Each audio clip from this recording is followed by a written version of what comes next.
Il dirige ce qui pourrait devenir la plus grande révolution de l'histoire de l'humanité. Son but, créer une intelligence plus intelligente que celle de l'homme lui-même. Surnommé le roi de l'IA par certains, l'Oppenheimer des temps modernes par d'autres, il fascine autant qu'il divise. Visionnaire, survivaliste, stratège, manipulateur, comment est-il en train de devenir l'homme que certains considèrent comme le plus influent du XXIe siècle? Jusqu'où est-il prêt à aller pour transformer notre futur? Devons-nous faire confiance à cet homme pour gérer cette technologie?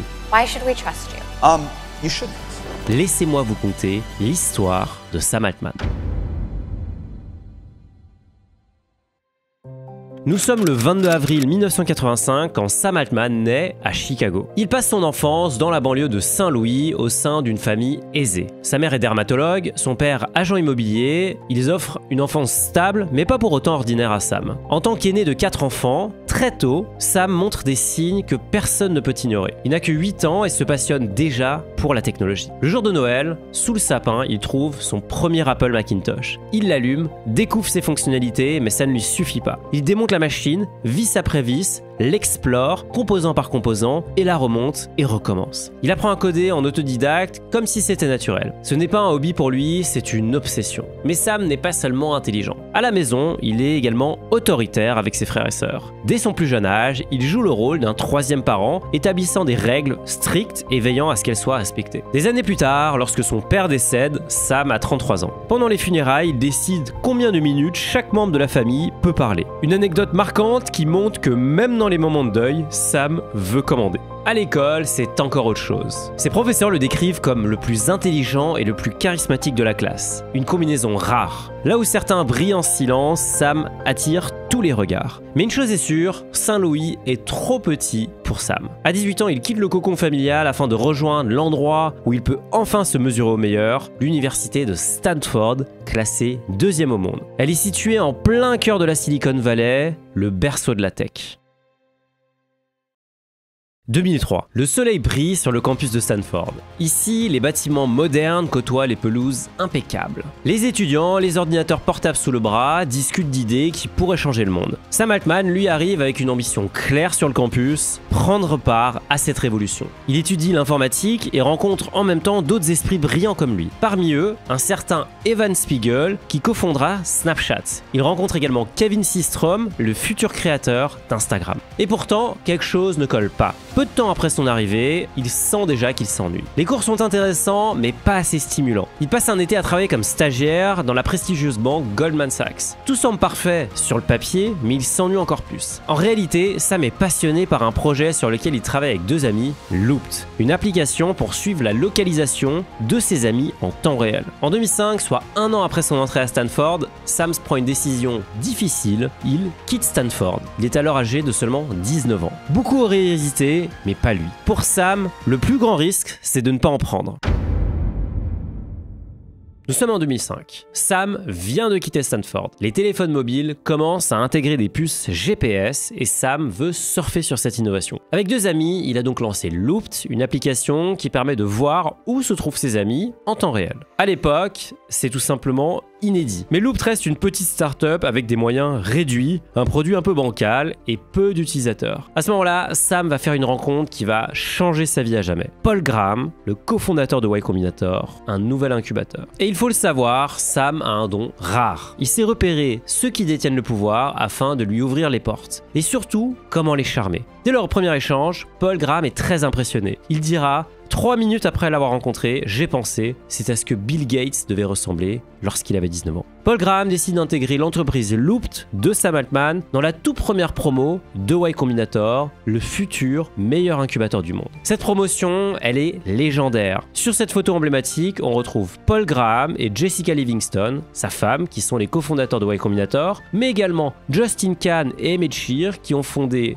Justin TV, qui devient ensuite Twitch. Twitch sera racheté pour plus d'1 milliard de dollars par Amazon. On y voit aussi Alexis Ohanian, Steve Hoffman et Aaron Swartz qui ont créé Reddit, qui est désormais coté au Nasdaq et valorisé à plus de 26 milliards d'euros. Il y avait également Zach Stone, qui deviendra plus tard le chef du produit chez Google. Et bien sûr, Sam Altman. Mais Sam a conscience que pour la réussite de Loopt, il faudra plus qu'un incubateur. Il a besoin d'un partenariat d'envergure. Sam décide de s'attaquer à Boost Mobile, un géant des télécommunications. Une entreprise de cette envergure n'a aucune raison de traiter avec une start-up encore balbutiante. Mais pourtant, Sam refuse de se laisser intimider. Il prend un avion, traverse un état et débarque sans rendez-vous dans les bureaux d'un cadre de chez Boost. Et ça fonctionne. Boost, intrigué, accepte d'entamer des négociations. En racontant les négociations, un directeur de Boost déclara « Il était mince, s'asseyait bizarrement comme un oiseau perché et portait des shorts cargo. Franchement, c'était déconcertant. » Mais dès qu'il ouvrait la bouche, on était scotché. Sa maîtrise du sujet, sa façon de captiver, on avait l'impression d'être face à l'un des meilleurs négociateurs de la tech.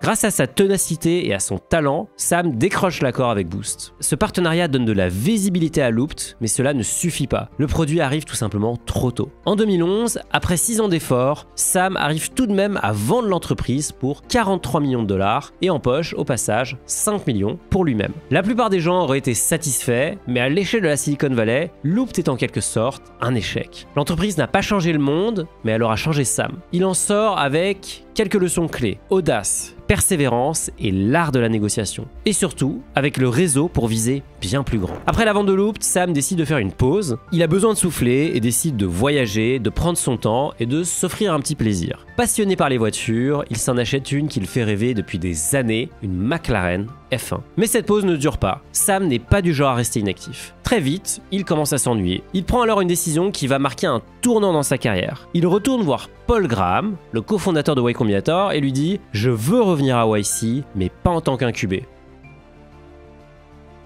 Paul accepte. Sam rejoint donc YC en tant qu'associé à temps partiel. Ce n'est pas un rôle de premier plan, mais c'est un début. Pour beaucoup, ce retour est plutôt surprenant. Oui, Sam est brillant, oui, il a de l'expérience, mais Loopt n'a pas été un succès retentissant. Certains doutent de sa capacité à jouer un rôle clé dans un incubateur qui accompagne les startups les plus prometteuses de la Silicon Valley. Mais Sam ne se laisse pas démonter. Être chez YC lui offre bien plus qu'un simple poste. Aux côtés de Paul Graham et immergé dans un écosystème, il a accès à des opportunités inestimables. Parmi elles, un investissement dans Stripe, la startup repérée par Paul Graham. Sam saisit l'occasion et dira plus tard que c'est l'investissement startup le plus rentable de toute sa vie, avec un retour de plus de 100 fois sa mise. Cette proximité lui permet aussi de réaliser des investissements dans des géants comme Airbnb, Reddit, Dropbox, tout incubé dans YC. Ces investissements le rendront des années plus tard milliardaire. En quelques années, Sam gagne également la confiance des fondateurs qui l'accompagnent. Certains témoignent de son efficacité. J'ai vu Sam résoudre un problème à 100 millions de dollars lors d'un simple appel de 30 minutes. On arrive en 2014, 3 ans après que Sam soit arrivé chez YC. Paul Graham, qui dirige l'incubateur depuis sa création, décide de passer la main. Son successeur est tout choisi, ce sera Sam Altman. It's turned into this giant thing, and I'm no good at running giant things. Sam, however, is going to be good at running a giant thing.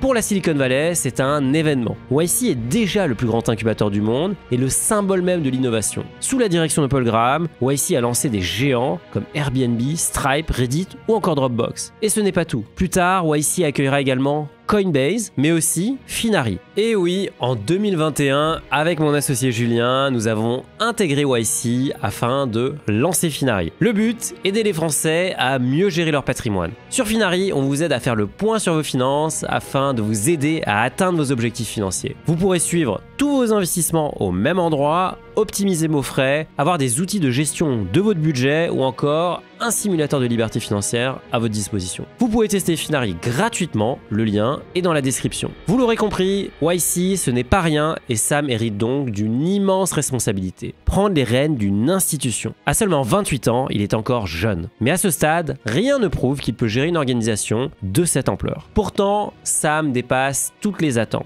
Sous sa direction, YC entre dans une nouvelle ère. Il élargit le champ d'action de l'incubateur afin d'inclure des startups de hardware comme celles qui travaillent sur des innovations complexes dans le nucléaire ou encore les biotechnologies. Mais au fil du temps, Sam commence à se détourner de YC. Il a une nouvelle passion, une nouvelle obsession même, c'est l'intelligence artificielle. Certains de ses collègues lui reprochent de ne plus être suffisamment concentré sur l'incubateur. La situation perdure et c'en est trop pour Paul Graham. Son mentor décide de revenir aux commandes. Il fait un voyage depuis le Royaume-Uni où il s'était installé depuis sa retraite afin de rencontrer rencontrer Sam. Sa demande est simple, Sam doit démissionner. Graham a perdu confiance en son protégé, mais il souhaite éviter un drame public. Après cette discussion, Sam quittera YC par la petite porte, sans vraiment partager les raisons de son départ.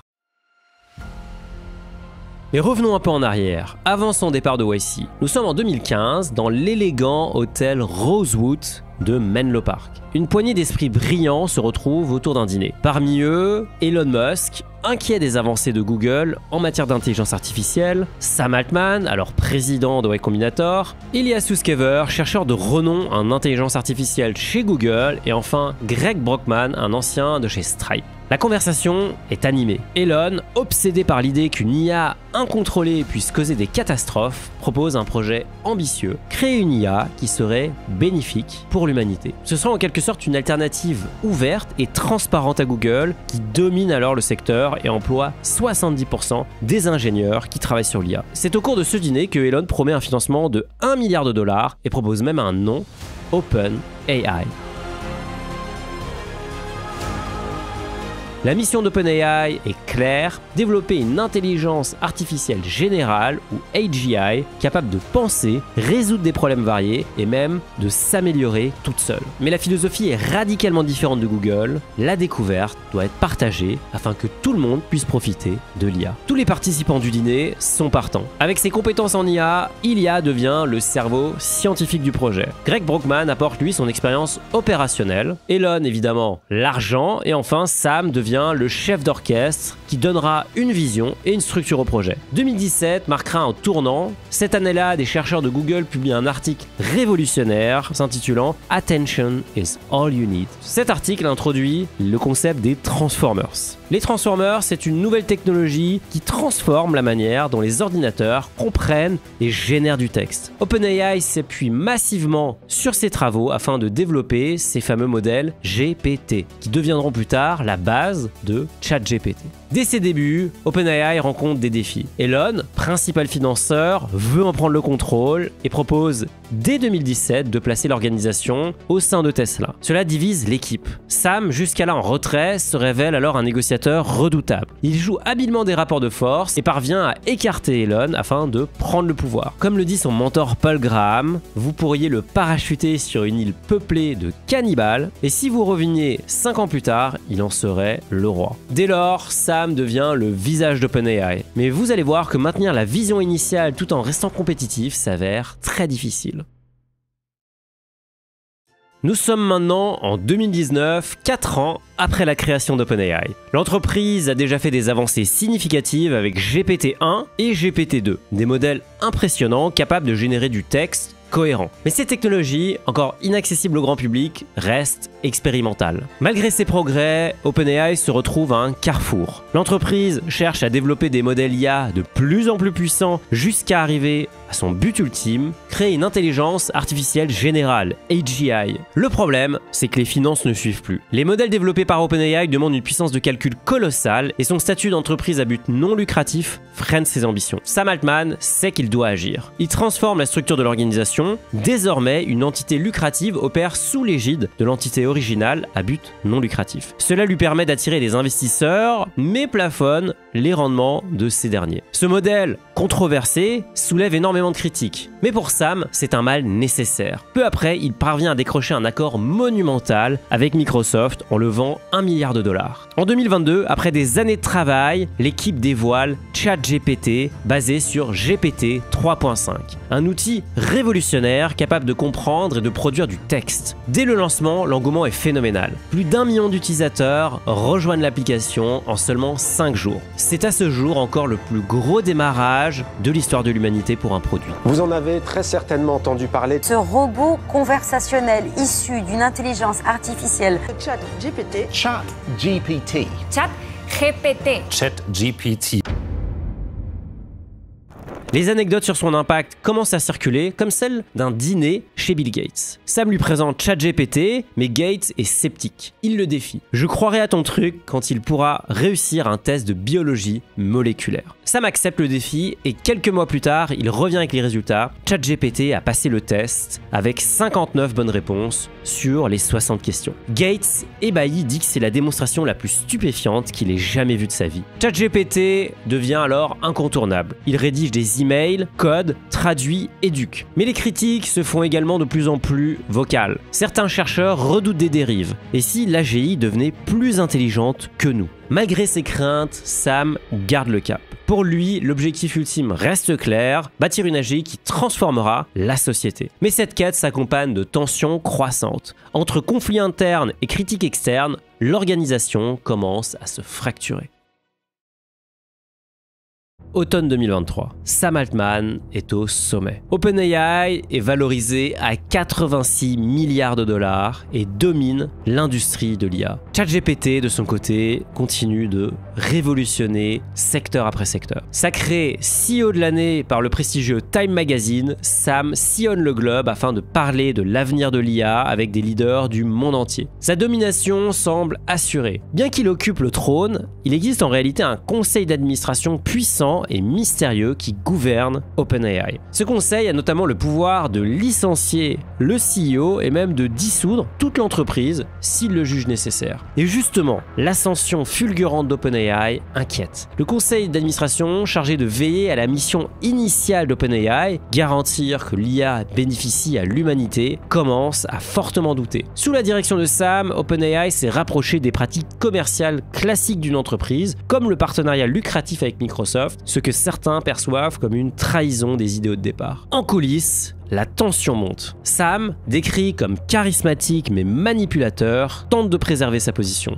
Il engage des discussions individuelles avec certains membres du conseil, déformant parfois la réalité afin de semer la division. On raconte qu'il affirmait à certains que d'autres membres étaient contre eux, des manipulations destinées à consolider son pouvoir. Sam essaye de calmer les craintes qui pèsent sur lui. Il rappelle souvent qu'il n'a aucune part dans OpenAI et qu'il est déjà milliardaire grâce à des investissements passés. Je ne fais pas ça pour l'argent, mais pour l'impact. Il insiste également sur l'importance d'être licenciable, affirmant que cette règle garantit la transparence et l'équilibre des pouvoirs. Mais pour certains, ces paroles sonnent comme une façade destinée à renforcer son image. 17 novembre 2023, l'affrontement atteint un point de non-retour. Sam est convoqué par 4 membres du conseil d'administration, dont Hélène Tonner et Ilya Sutskever. Il se connecte au lien Google Meet et très rapidement, la sentence tombe. Sam, tu es licencié. Et à partir de ce moment-là, le conseil d'administration perd le contrôle. 800 employés d'OpenAI menacent de démissionner sur le champ. Satya Nadella, le PDG de Microsoft, propose de recruter Sam et son équipe afin de former une nouvelle entité sous Microsoft. Pendant 5 jours, Sam manœuvre en coulisses, il utilise de son influence pour contacter les membres du conseil un par un et renverse progressivement la situation en sa faveur. Même Ilya Sutskever, qui avait soutenu son licenciement, finit par revenir sur sa décision et exprime publiquement ses regrets. Le 22 novembre 2023, Sam revient de façon triomphale à la tête d'OpenAI. Sam Altman will now officially return as CEO. Le conseil d'administration est remanié, ses opposants sont remplacés et les employés célèbrent le retour du patron. Certains le comparent à César revenu d'entre les morts. Mais derrière ce triomphe, des fractures subsistent. Si Sam semble plus puissant que jamais, les tensions internes continuent de menacer l'équilibre précaire d'OpenAI.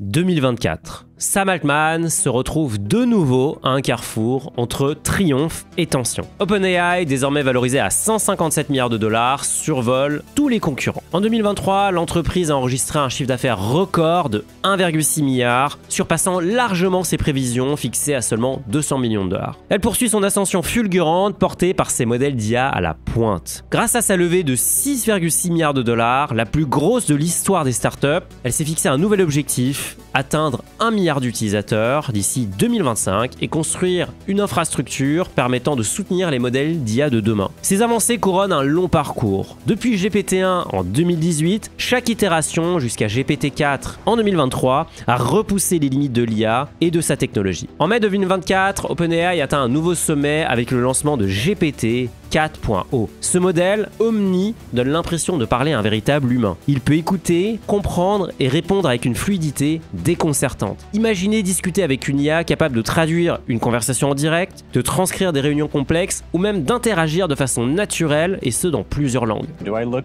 presentable, professional? Well, Rocky, you definitely have the I've been coding all night look down. ChatGPT devient également un acteur clé dans le domaine de la recherche en ligne. Grâce à ses capacités de réponse à des questions complexes et à la recherche en ligne, elle se positionne comme une véritable menace pour Google et son moteur de recherche. De son côté, Microsoft, le partenaire stratégique d'OpenAI, voit son pari se révéler gagnant. En intégrant les modèles d'OpenAI dans Bing et Office, Microsoft arrive non seulement à gagner des parts de marché, mais profite également, via son cours en bourse, de la croissance d'OpenAI. Et d'ailleurs, OpenAI n'a pas prévu de s'arrêter. L'entreprise réfléchit désormais à intégrer de la publicité directement dans ChatGPT et commence à recruter des experts chez des géants comme Google et Meta. Mais ce succès fulgurant s'accompagne de fissures. OpenAI se divise désormais en deux camps. D'un côté, ceux qui poursuivent le profit à tout prix, et de l'autre, ceux qui sont alarmés par les risques et qui demandent plus de régulation et de sécurité. Ces tensions internes ont continué à s'exacerber et ont fini par pousser Elias Sutskever, le cofondateur d'OpenAI, à quitter la société et à créer une start-up concurrente. En parallèle, la rivalité entre Sam Altman et Elon Musk a atteint son paroxysme. Musk a attaqué OpenAI en justice pour trahison de sa mission initiale et construit désormais un concurrent nommé xAI.